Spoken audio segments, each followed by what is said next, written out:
Salam sejahtera saudara-saudara, kembali lagi bersama saya dengan Alfian Dito Yulian Diki dalam renungan harian pada hari ini yang bertemakan setia pada perkara kecil, yang diambil dari 2 Raja-Raja pasal ke-5 ayat 9 sampai 14 yang berbunyi, "Kemudian datanglah Naaman dengan kudanya dan keretanya, lalu berhenti di depan pintu rumah Elisa.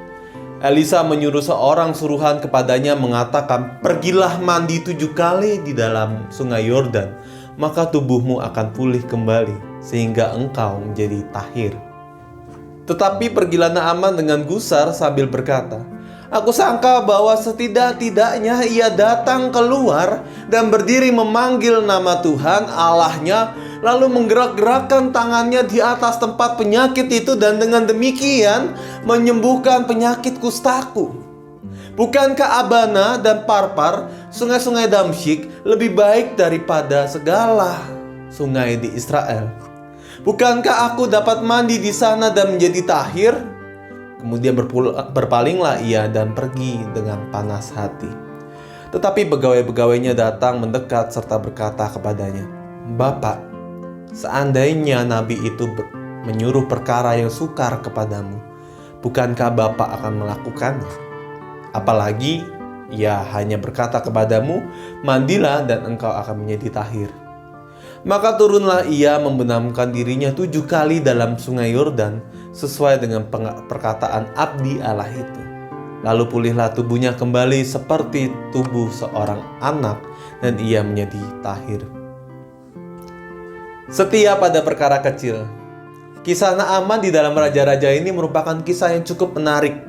Bagaimana tidak, Naaman pertama-tama bukanlah orang Israel. Ia merupakan panglima dari Raja Aram dari Damsyik yang sejatinya merupakan musuh bebuyutan bagi orang Israel. Bahkan dikatakan di dalam ayat 1 bahwa sejatinya Tuhan memberikan kemenangan kepada orang Aram. Tentu jika kita melihatnya, ada semakin menjadi aneh ketika musuh Israel ini malah masuk di dalam kitab Raja-Raja, bahkan mendapatkan kesembuhan dari penyakit kustanya.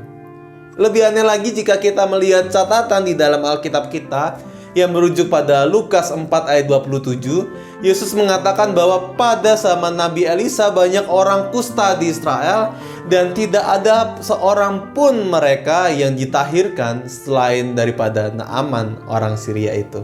Ini menarik saudara-saudara. Kesembuhan Naaman ini tidak lain bermula dari seorang Israel yang menjadi pelayan istri yang memberikan petunjuk kepada Naaman untuk menemui Elisa agar memperoleh kesembuhan. Segera setelah mendapat kabar tersebut, Naaman pergi ke negeri Israel untuk mencari sosok yang dikatakan bisa menyembuhkannya itu. Ketika telah tiba bertemu Elisa dan mendengar saran dari Elisa, Naaman merasa gusar. Ia mungkin merasa marah karena ternyata ekspektasi metode yang disarankan oleh Elisa tidak sesuai dengan kenyataannya. Justru perintah Elisa sangat sederhana, yakni mandi di sungai Yordan sebanyak 7 kali. Naaman pun kesal lalu membandingkan sungai Yordan dengan sungai-sungai yang ada di Damsyik. Tetapi ada hal menarik yang bisa menggarisbawahi renungan kita pada hari ini, yakni ketika pegawai-pegawai Naaman berkata, "Bapak, seandainya nabi itu menyuruh perkara yang sukar kepadamu, bukankah Bapak akan melakukannya?" Ini menjadi poin penting dalam perenungan kita pada hari ini. Bagi saya kalimat ini kalimat yang penuh makna dari pegawai-pegawai Naaman. Secara tidak langsung jika kita bisa samakan kalimat tersebut menjadi bagaimana kita bisa setia pada perkara besar, bagaimana kita bisa melakukan atau mengatasi perkara yang sulit jika perkara-perkara yang kecil saja, yang mudah saja, perintah yang mudah tidak sanggup untuk kita lakukan. Ucapan pegawai Naaman ini mengingatkan kita akan satu hal. Ketika di dalam hal atau momen terdesak, atau ketika seseorang menghadapi permasalahan yang besar, mungkin kita membayangkan kita harus melakukan sesuatu yang besar, yang dampaknya besar, sehingga kita bisa memperoleh hasil yang instan pada saat itu agar kita cepat-cepat keluar dari masalah.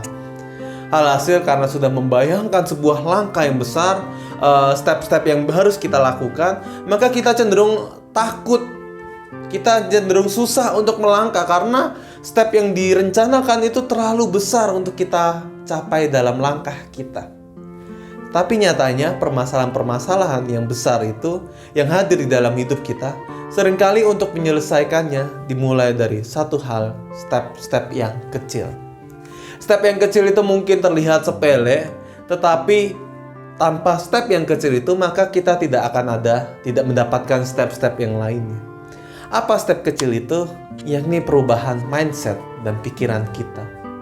Naaman mengubah pola pikirnya dan akhirnya mau untuk menuruti Nabi Elisa. Dan langkah kecil Naaman untuk mau menuruti itulah yang akhirnya membawa Naaman bisa sembuh bahkan kagum oleh Allah Israel di akhir cerita.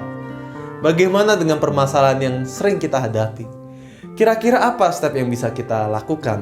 Step-step kecil kita yang bisa kita lakukan, baik di dalam permasalahan ekonomi, kesehatan, relasi, ataupun hal-hal lain. Akan selalu penting ketika kita bisa menemukan satu langkah awal, satu step kecil di awal, agar kita bisa keluar dari permasalahan tersebut.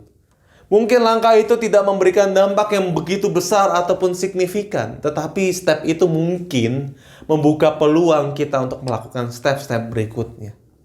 Kiranya renungan pada hari ini memampukan kita untuk terus melihat pergumulan kita di dalam kehidupan kita sehari-hari dan mencari jalan keluarnya sama seperti Naaman untuk melihat step by step yang lebih kecil dan tentunya dengan tuntunan Tuhan dan kedekatan kita dengan Tuhan.